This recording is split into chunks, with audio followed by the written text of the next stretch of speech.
Hello students, idol gases में हमने क्या क्या नहीं पढ़ लिया है।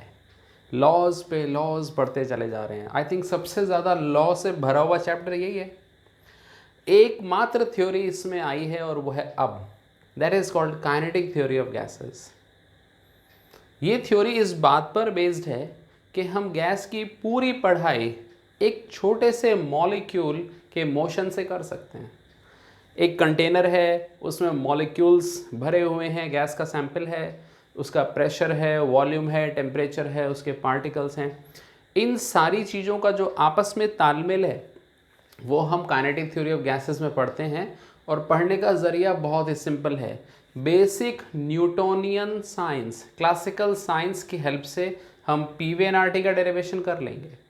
तो उसके लिए हमें काइनेटिक थ्योरी ऑफ गैसेस के बेसिक अजम्पशंस को जानना होगा और स्टूडेंट को ये याद रखना चाहिए। बहुत सारे कॉम्पिटिटिव एग्जाम्स स्टूडेंट से अजम्पशंस के सवाल काफ़ी पूछ लेते हैं कि पार्टिकल पॉइंट मास है, उसका कोई डायमेंशन नहीं है, वो कोई intermolecular attraction repulsion force generate नहीं करता, सारी कोलिजन्स इलास्टिक होती हैं, चाहे वो आपस में टकराएं चाहे दीवार से टकराएं, राइट। प्रेशर यूनिफॉर्म है, उन पर ग्रेविटी का असर हम कंसिडर नहीं करते, उनकी स्पीड्स कितनी भी हाई हों हम रिलेटिविस्टिक कंसिडरेशन में नहीं जाते, उनके अंदर जो भी वेव कैरेक्टर है जो डी ब्रॉगली मानता है वो भी हम कंसिडर नहीं करते। तो हमारे लिए छोटे छोटे दाने हैं, वो पॉइंट मासेस हैं जिसको हम यहाँ डील करने वाले हैं। हालांकि आप देखेंगे डेरिवेशन में हम थोड़े बड़े गोले बनाएंगे बट उसे पॉइंट ही मानिएगा। तो काइनेटिक थ्योरी ऑफ गैसेस एक स्टडी है गैसियस बिहेवियर की, यानी पीवी एंड आरटी को निकालने की बात है। और किस पर बेस्ड है? Study of molecular motion. Molecule के आने जाने टकराने चलने का जो भी पढ़ाई है बेसिक फिजिक्स में जो आप पढ़ते हो उसका एप्लीकेशन है। तो ऐसे तो कंटेनर किसी भी शेप का हो सकता है, आप जानते हो, हम उसे क्यूबिकल लें, स्फेरिकल लें, बैलून लें, कैसा भी लें।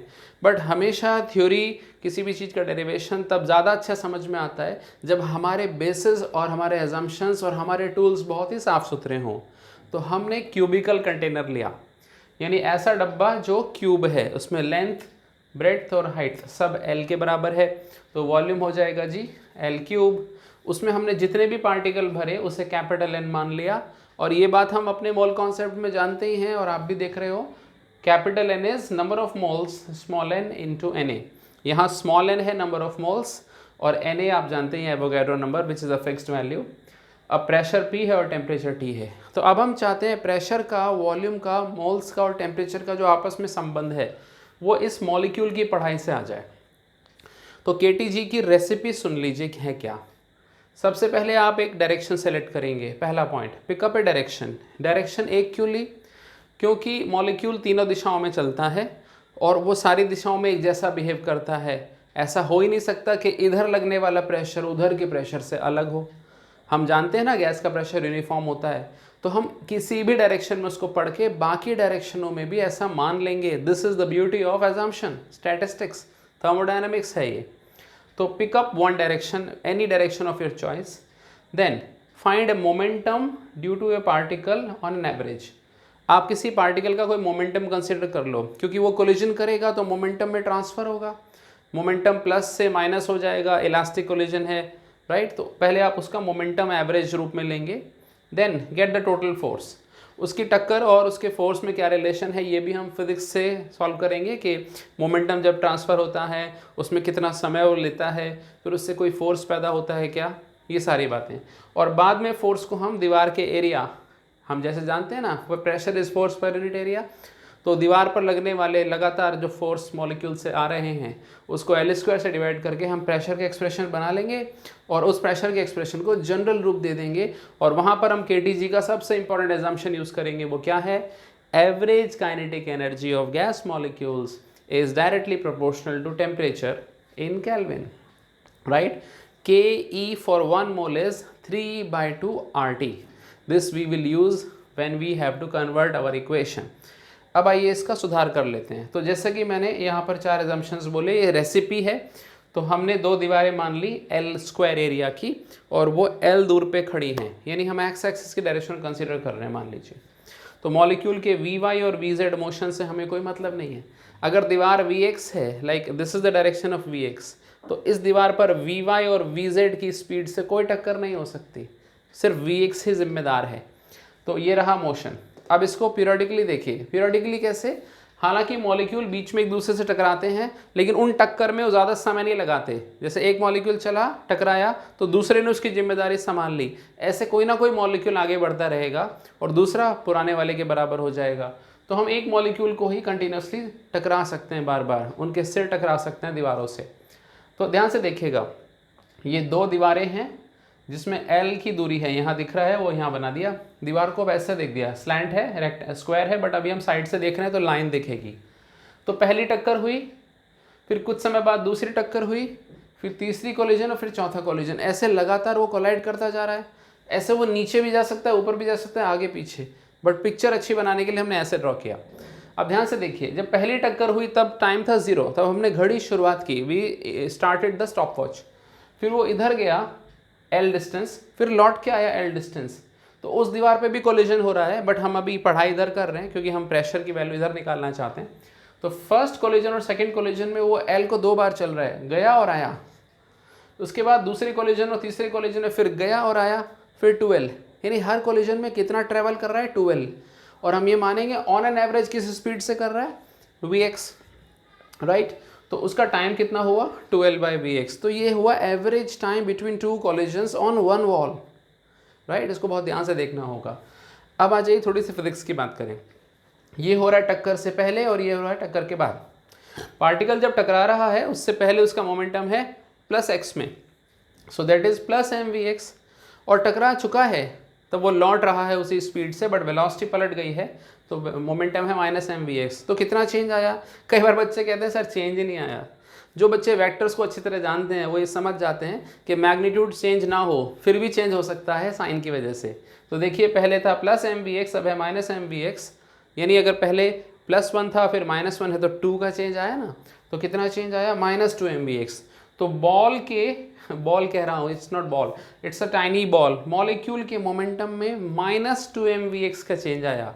और पूरे सिस्टम का मोमेंटम कंजर्व होना चाहिए। तो दीवार और बॉल आपस में बातें कर रहे हैं, मॉलिक्यूल और दीवार की टक्कर है, तो दीवार में भी उतना ट्रांसफ़र होगा।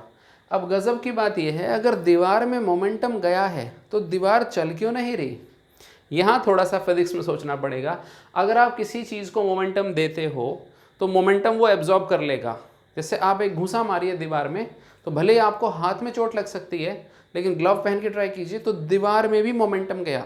लेकिन दीवार क्यों नहीं चल पाई, क्योंकि दीवार पृथ्वी से जुड़ी है, हैवी है, so that is infinite mass approximately.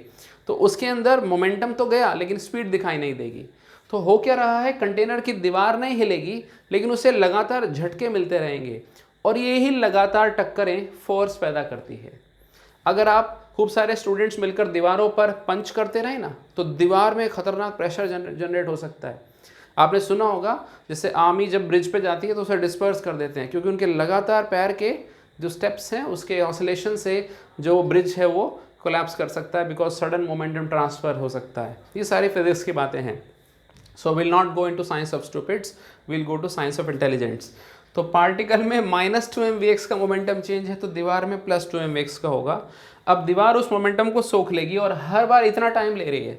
तो कोई पूछे momentum change per unit time कितना है, तो ΔP/ΔT आप करके देखिए, 2 से 2 कट जाएगा। So this is the force due to one particle. अब आप इसमें नंबर ऑफ पार्टिकल मल्टीप्लाई कर देंगे तो टोटल फोर्स आ गया, क्योंकि कोई यहाँ टकरा रहा है, कोई यहाँ टकरा रहा है, कोई यहाँ टकरा रहा है, तो पूरी दीवार में हर जगह टक्कर हो रही है ऐसे। तो टोटल फोर्स को फिर L² से डिवाइड कर दिया तो प्रेशर बन गया। अब एक दुविधा है, प्रेशर तो एक स्केलर क्वांटिटी है, तो इसमें Vx कहाँ से आया, अभी हटाएंगे उसको। तो Vx हटाने का तरीका देखिए, हम वेक्टर्स में जानते हैं जो टोटल वेलोसिटी वेक्टर इसका होगा, जैसे कि लाइक दिस, वो XYZ में डिस्ट्रीब्यूट हो गया, तो उसका ये रिजल्ट होता है, दैट्स अ बेसिक वेक्टर, जो कंपोनेंट्स का सम है स्क्वायर का। अगर आप इसमें एवरेज लेंगे तो ये आ जाएगा, तो ये कहलाएगी mean square speed, mean square speed in total, और ये है मीन स्क्वायर स्पीड इन अलग अलग डायरेक्शंस। अब ध्यान से सुनिए, ये तीनों सेम क्यों हैं, रीज़न, प्रेशर इस बात पे डिपेंड नहीं करेगा कि आप x एक्सिस में हो कि y में कि z में, तो प्रेशर तो गैस का यूनिफॉर्म होता है, यानी ये तीनों सेम हैं।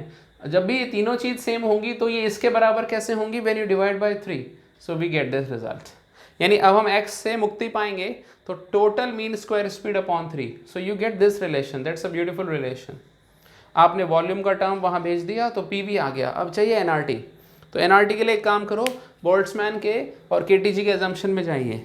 Kinetic energy for 1 mole is 3/2 Na into Kb into T, लेकिन kinetic energy for all the molecules is 3/2 into N into Kbt, तो N हटा दो तो 3/2 Kbt, that is the kinetic energy for 1 molecule. और ये चीज़ Shri Shri Boltzmann ने दी थी, so that's was Boltzmann's constant, right, ये याद रखना।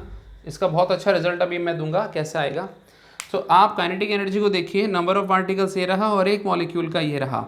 अगर हम काइनेटिक एनर्जी के बेसिक फॉर्मूले से करें तो ये, और केटीजी के एजम्पशन से करें तो ये, तो हमें mv² और nkbt में रिलेशन मिल गया। जब आप ये यहाँ रख दोगे तो आप देखना बड़ा सुंदर सा रिलेशन आ जाएगा, PV = nkbt। ये देखने में तो आइडियल गैस इक्वेशन है बट अभी लगती नहीं है, क्योंकि इसमें k आ रहा है और नंबर ऑफ पार्टिकल। बस आप एक काम कीजिए, n के स्थान पर ये चीज़ उठा लीजिए और Na को Kb में डाल दीजिए, तो ये चीज़ गैस कांस्टेंट होती है। तो याद रखिएगा, बोल्ट्जमैन कांस्टेंट जब भी होता है उसके अंदर एवोगाड्रो नंबर जब आ जाएगा मल्टीप्लिकेशन में तो वो गैस कांस्टेंट बन जाएगा। तो कितनी आसानी से हमने PV एनआरटी डिराइव कर ली just by studying 1 molecule motion. हमने एक मॉलिक्यूल लिया, उसके भी एक्स एक्सिस को पढ़ा, उसको फिर जनरलाइज कर दिया तीनों दिशाओं में, फिर हमने उसको एवरेज मान के सारे मॉलिक्यूल कंसिडर कर लिए, क्योंकि KTG मानती है it is a general behaviour, right. तो गैस के कंटेनर पे जब आप दीवार पे हाथ लगाते हो तो आपको एक मॉलिक्यूल थोड़ी फील होता है, आपको तो ओवरऑल बिहेवियर फील होता है।